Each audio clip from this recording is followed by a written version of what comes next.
इमरान साहब, सबसे पहले तो ये बताइएगा कि चैंपियंस ट्रॉफी पर हम लास्ट में आएंगे, अब वो तो समझ ली सेकंड प्रायोरिटी हो गया, हमारी कल की हार बहुत इंपॉर्टेंट है और मुझे ये कहते हुए भी अफसोस हो रहा है। मैंने जब कल साइम अयूब को इनिंग्स खेलते हुए देखा, पर्सनली मुझे बहुत अच्छा लग रहा था the way he was playing, जिस जारहाना अंदाज में वो खेले थे, and he was lucky as well, क्योंकि अगर हम देखें तो साउथ अफ्रीका की बॉलिंग उतनी अच्छी नहीं थी और उसका फ़ायदा उठाया साइम अयूब ने। सबसे पहले साइम अयूब की बात करेंगे, फिर वन बाय वन हम बाकी प्लेयर्स की तरफ आते हैं। एक वीडियो उनकी वायरल हुई है काफ़ी, जहाँ पे उन्होंने आफरीदी को बोला है, अब्बास को, कि सिंगल मत लो अब यहाँ पर। तो उसका क्या मकसद था, उन्होंने क्यों कहा, और why didn't he let that opportunity to win कि वो अपनी सेंचुरी मुकम्मल कर लेते? बहुत बड़ी सेंचुरी होती है उनकी। हाँ, ये बहुत एक बड़ी बात है कि अपनी सेंचुरी मिस कर देना और अपने मुल्क के लिए मिस कर देना, ये बड़े लोगों की और बड़े प्लेयर्स की निशानी है। मैं समझता हूँ कि साइम अयूब को जब हम पहले रेट करते थे, आज से अगर कोई 6 महीने पहले की बात करें, तो उसने सीखा है, लर्न किया अपनी गलतियों से। जब हम कहते थे नो लुक शॉट मारता है, मुंह उठा के मार देता है, और ऐसे शॉट मारना आसान नहीं है। लेकिन इसका ये हरगिज़ मतलब नहीं है कि साइम अयूब अभी ओवर कॉन्फिडेंट हो जाए और हम उनको सर पे उठा लें, जैसे बाबर को सर पे उठाया था, तो फिर अभी उतारना बड़ा मुश्किल हो गया। तो मेरा ख्याल है कि अभी बहुत टाइम बाकी है कि उसको एक ग्रेट प्लेयर कहना या अच्छा प्लेयर, ठीक है, टैलेंट है, good innings made by good inning है, और 1-2 इनिंग या 2-4-10 इनिंग से आप ये जस्टिफाई नहीं कर सकते कि हाँ ये बहुत ही कोई बड़ा आने वाले वक्तों में लेजेंड बन जाएगा। देखिए, कुछ प्लेयर आते हैं जिनके अंदर बहुत अच्छी स्किल्स होती हैं, हाँ, बट वो उन स्किल्स के ऊपर ही रहते हैं, वो अपने आप को ग्रो नहीं करते हैं, नई टेक्निक्स नहीं सीखते हैं, जो मॉडर्न डे क्रिकेट की टेक्निक्स है। उसने जो मॉडर्न डे की क्रिकेट की टेक्निक्स है वो उसने सीखी हुई हैं, वो शायद अपने लर्निंग स्टेज पे उसी पे काम कर रहा था। अगर आने वाले दौर में क्रिकेट और बदलती है और तेज़ होती है, तो अगर वो उसके साथ नहीं ढलता, तो जो हाल बाबर आजम का हुआ है कि बाबर आजम एक ड्राइव के ऊपर ही सारी क्रिकेट खेल गया, ये मैं एक टेक्निकल बात बता रहा हूँ, सुनने वालों को समझ आ गई होगी कि उसी के जोम में वो चला गया, और आज लोग मेरा ख्याल आहिस्ता आहिस्ता वो भूलते जा रहे हैं बाबर आजम को, और नया टैलेंट सामने आता जा रहा है। ये देखिएगा, 2 दिन दूर नहीं है जब बाबर आजम का नाम लेने वाला कोई नहीं होगा। पाकिस्तान में बड़े बड़े लेजेंड आए, दुनिया में बहुत बहुत लेजेंड आए, लेकिन जब उनसे अच्छे आए तो पहले वाले भूल गए। तो मुझे लगता है कि अब वो वक्त आ गया कि पाकिस्तान को नया टैलेंट, जिस तरह साइम अयूब आए हैं, इस तरह एक एक करके, कुछ नहीं 5-5, 10-10 सालों में एक आधा बंदा मिल ही जाएगा, जिस तरह का सेटअप हमारे मुल्क में क्रिकेट का चलता है। लेकिन मुझे अफसोस यही होता है कि इस तरह का टैलेंट, बहुत सारा ऐसा टैलेंट है जो वेस्ट हो रहा है अभी भी, जो कि आपकी डोमेस्टिक और जूनियर क्रिकेट में ऊपर नहीं आ रहा, वो पसंद और नापसंद की वजह से नहीं आ रहा। सो जो साइम अयूब है, उसके हवाले से जो आपने उसका इंट्रो दिया था, एक्सीलेंट इंट्रो था, और वो इसका डिज़र्व करता है। बिल्कुल सही बात है। और इमरान, मैं पर्सनली अगर देखूं तो कल साइम अयूब की जो मुझे अच्छी बात लगी, for me I would say कि for me it was a century, just he was 2 runs away, और नहीं ले पाए हैं, मौका दे रहे थे, और पता नहीं क्यों मुझे ऐसे लग रहा था जैसे कोई दूसरा भी नहीं चाह रहा कि उनकी सेंचुरी मुकम्मल हो जाए, छोड़ ही नहीं रहे हैं। जब 4 लगाया था अब्बास अफरीदी ने, ही कुड हैव रन, लेकिन वो नहीं आए। साइम ने भी मना कर दिया, मगर रिकॉर्ड तो रिकॉर्ड होता है, रिकॉर्ड बन जाता, पता नहीं अब वो उतनी पास जा पाएंगे या नहीं जा पाएंगे। और देखिए, जो अच्छी बात थी वो ये थी कि एक तो लकी भी रहे हैं, मतलब फील्ड प्लेसमेंट मुझे कोई बहुत शानदार नहीं लगी कल साउथ अफ्रीका की, इस लिहाज से, क्योंकि साइम अयूब मुसलसल शॉट लगा रहे थे लेग साइड पर, और वहाँ पर मैंने देखा कि कोई फील्डर वहाँ पर नहीं खड़ा था, नोइंग द फैक्ट कि साइम अयूब वहाँ पर खेल रहा है, तो उनको एज हासिल हो रहा था, उनकी बाउंड्री ज़्यादा वहीं पर लग रही थी। फिर उन्होंने वेरिएशंस के साथ खेला है, उन्होंने एक ही शॉट नहीं लगाते गए हैं, वो उन्होंने वेरिएशंस के साथ खेला है, जहाँ पर अच्छी बॉल पड़ती थी वो उसका पूरा भरपूर फ़ायदा उठाते थे।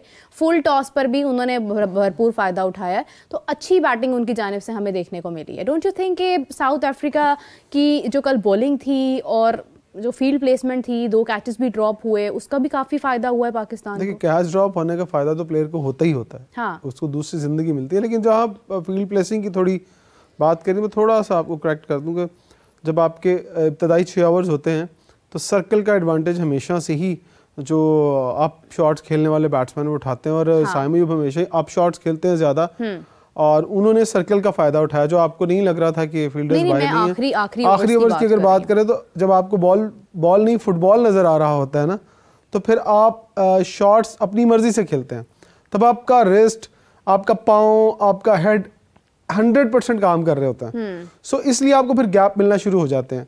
सो गैप ढूंढने के लिए रेस्ट प्लेयर होना बहुत ज़रूरी है। अगर मॉडर्न डे क्रिकेट देखें, जो रेस्ट नहीं यूज़ करता वो रन्स नहीं करता। सो साइम अयूब फ्लो में आ चुके थे, उन्हें गैप मिल रहे थे, तो वो जब आप राइट लेफ्ट कॉम्बिनेशन, जब टीम में एक बड़ी इंपॉर्टेंट आपको आज बात बताता हूँ, जब आपके सामने right and left hand combination होता है ना, मतलब नियाजी खेल रहे थे इरफान, तो वो राइट हैंड थे, और जब साइम थे वो लेफ्ट हैंडर थे, तो राइट एंड लेफ्ट कॉम्बिनेशन किसी भी फील्डिंग कैप्टन के लिए मुश्किल क्रिएट करता है, और वो चेंजेस करनी पड़ती है, कोई जॉर्ज लिंडे बॉलर को भी मसला होता है। हाँ, एज अ स्पिनर भी उनके लिए मुश्किलात नजर आ रही थी, जब जैसे ही वो स्ट्राइक रोटेट हो रही थी, तो वहां पर उन्हें भी बॉल करते हुए बिल्कुल right and left hand combination दुनिया भर में बड़ा कामयाब रहता है। सो मेरा ख्याल है कि वो ये भी एक प्रॉब्लम था, वो आपने सही आइडेंटिफाई किया कि अगर फील्ड प्रेसिंग में मसला था तो बॉलर को भी मसला हो रहा था। हाँ। जब राइट हैंडर आता था तो उसको लाइन चेंज करनी पड़ती थी, हाँ। लेफ्ट हैंडर आता था तब उसको लाइन चेंज करनी पड़ती थी, तो ये एक बहुत टेक्निकल चीज़ होती है क्रिकेट के अंदर। बिल्कुल सही। और इसी के साथ अगर हम देखते हैं तो बाबर आजम कल, वैसे कादिर और मेरी हमने सोचा था कि अगर बाबर 31-30 रन कर देते हैं तो कादिर जो है वो केक लेकर आएंगे, लेकिन आज खैर वो आए नहीं, और आज आते भी नहीं है, वो सैटरडे को उनकी ऑफ होती है। लेकिन ये है कि वो 30 क्या, उन्होंने 31 रन बनाए, और मैं ये सोच रही थी कि लगता है उन्होंने सुन लिया है कादिर की बात, तो केक के साथ एक पेस्ट्री भी ले आए। हाँ, मतलब वो एक रन के ऊपर जो है वो पेस्ट्री भी बनती है, तो वो मंडे को हम जरूर उस चीज़ का इंतजार करेंगे, सेलिब्रेशन भी करेंगे कि चले बाबर ने 31 रन स्कोर किए हैं after a long time in the any international match.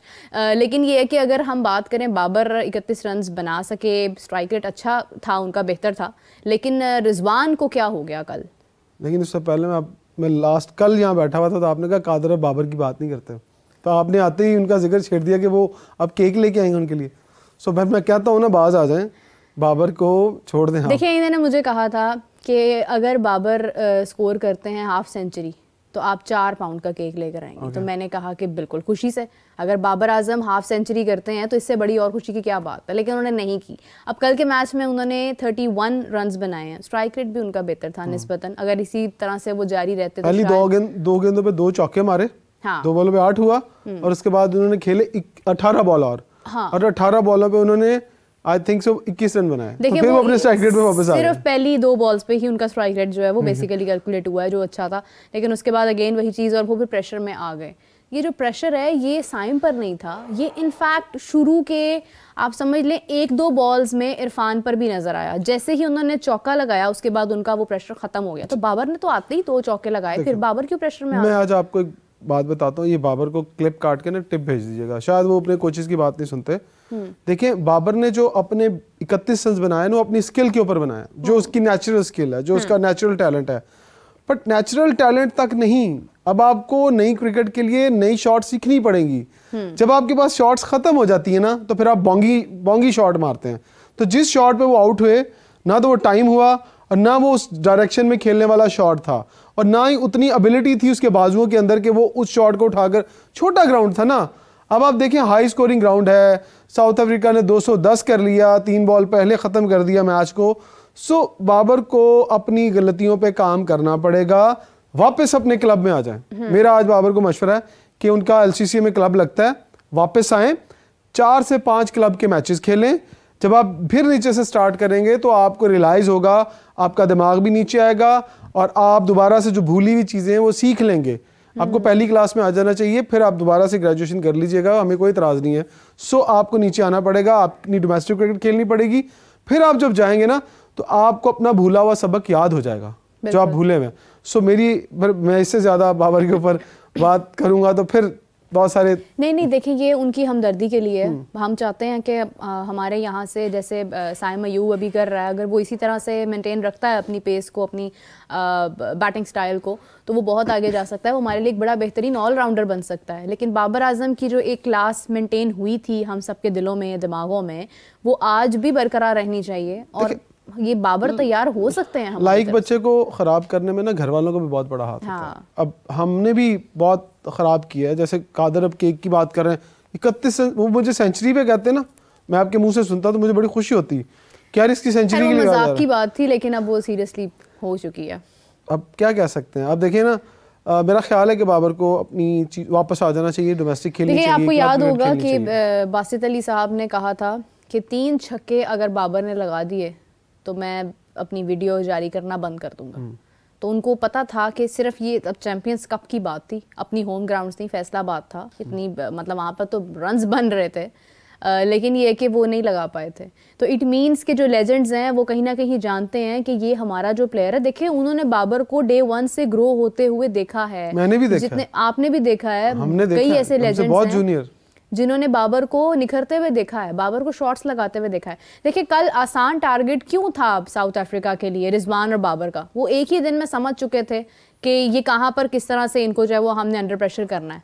देखिए मुझे लगता है कि अब रिजवान को ये रियलाइज़ कर लेना चाहिए कि T20 में उसकी जगह नहीं बनती, स्टेप डाउन कर देना चाहिए आज ही। अगर इस सीरीज़ के बाद अगर रिजवान, क्योंकि अच्छे इंसान है तो मैं समझता हूँ अच्छे इंसान को चीज़ें रियलाइज़ हो जाती हैं, तो अगर आप ईमानदारी के साथ, आप क्रिकेट के साथ लॉयल हैं, पाकिस्तान के साथ लॉयल हैं, तो रिजवान साहब को स्टेप डाउन करना चाहिए और फ़ौरन उनको वापस आ जाना चाहिए अपने 50 ओवर और 100 टेस्ट मैच के फॉर्मेट के ऊपर। किसी के लिए जगह छोड़ दें, किसी का फ्यूचर मत तबाह करें।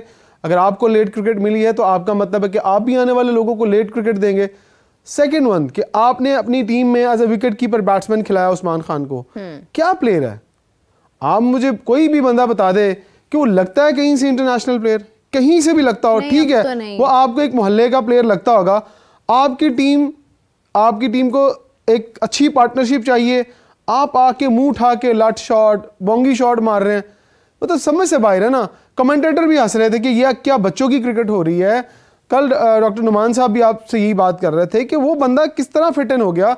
क्या अगर आपको कोई एंटरटेनमेंट के लिए बंदा चाहिए, हमें जो ज़राए बताते हैं कि उस्मान साहब जो है वो बहुत अच्छे एंटरटेनर हैं, वो लोगों को खुश रखते हैं, लोगों को जुगतों में लगाए रखते हैं, लोगों को, भाई अगर आपको अपना स्ट्रेस दूर करना है तो भाईजान पूरी दुनिया में स्टेज, थिएटर्स, ड्रामाज हैं।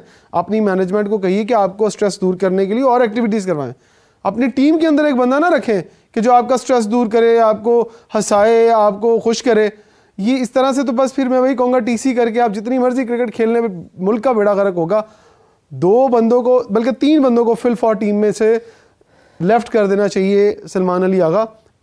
आप इमेजिन करें मीरब कि जिस बंदे को आप कहते हैं अभी पाकिस्तान की टीम का वाइस कैप्टन है, वाइट बॉल का, हाँ, उसको आप जिम्बाब्वे में फ्लॉप होने के बाद उसको टीम से बाहर निकाल देते हैं, कप्तान होने के बावजूद। तो वही कप्तान वाइस कैप्टन होने के पहले आपने जिम्बाब्वे में उसको एज ए कैप्टन खिलाया। आपने देखा कि यार इसका कैलिबर नहीं है। हम तब भी शो डाल रहे थे यार ये किस तरह जस्टिफाई कर रहे हैं आप इसको वाइट बॉल T20 के अंदर। फिर आपने उसको जिम्बाब्वे साउथ अफ्रीका में कंटिन्यू किया एज ए वाइस कैप्टन, फिर आपने उसको अब टीम में खिला नहीं रहे। मतलब आपको नहीं समझ आ रही कि आपके डिसीजंस क्या हैं। आकिब जावेद साहब को ये समझ नहीं आ रही, अपने घर के अंदर तो उन्होंने बना लिया था जीत का फार्मूला। मैंने आपसे पहले भी कुछ शोज पहले बात की थी, आपके घर के अंदर तो जीत का फार्मूला है, बाहर का क्या फार्मूला है? बाहर का फार्मूला आपके पास नहीं है। मतलब कि आप घर के शेर हैं, आप कागजी शेर हैं, बाहर जाके भी तो जीत के दिखाए ना। हमें घर के अंदर जीत तो आप मतलब आपने अपनी मर्जी की पिचेस बना ली, टर्निंग पिचेस बना ली। जब आप बाहर खेलने जाएंगे तो बाहर क्या करेंगे? मैं मानता हूं कि साउथ अफ्रीका अगर यहां आता है तो आप उनको हरा देते हैं। इट मीन्स कि आप पर उनमें कोई डिफरेंस नहीं है। फिर चैंपियंस टीम वही होती हैं जो दुनिया के दूसरे मुल्कों में जाके हराती है। जैसे इंडिया ने ऑस्ट्रेलिया को जाके ऑस्ट्रेलिया में 1 साइडेड मैच हराया, गो कि ऑस्ट्रेलिया ने कम बैक किया, लेकिन उन्होंने एक दफा किसी को बताया तो सही ना कि यार इस तरह हम भी क्रिकेट खेल सकते हैं जिस तरह आप क्रिकेट खेलते हैं। सो आकिब जावेद साहब ने क्या किया, देखें, पूरी क्रिकेट के ऊपर कब्जा कर लिया। माजरत के साथ चेयरमैन साहब, आपके सारे डिसीजन आपको वापस आके लग रहे हैं। आपने जब जिसको पावर दी है उसने अपनी पावर का गलत इस्तेमाल किया, बहुत ज्यादा दे दी है ना, गलत इस्तेमाल, बोझ बहुत ज्यादा डाल दिया। देखिए पहले दिन आके वकार यूनुस को पावर दी, वापस ले ली। आपने गैरी क्रिस्टन को पावर दी, वापस ले ली। आपने गिलेस्पी को पावर दी, वापस ले ली। वो दोनों नाराज होकर चले गए। आपका क्या इमेज जाएगा दुनिया के अंदर कि आप अपनी जुबान पे खड़े नहीं होते? पहले आप उसको उसकी मर्जी के ऊपर कोचिंग पे बुलाते हैं, उसके बाद उससे सारी पावर छीन लेते हैं सिर्फ एक डिसीजन के ऊपर कि आपने आकिब जावेद से जुबान कर ली कि यार अब सब कुछ तुम करोगे। इसका मतलब है कि आप प्रोफेशनल नहीं है, आप अनप्रोफेशनल हैं, आपको क्रिकेट का कख नहीं पता।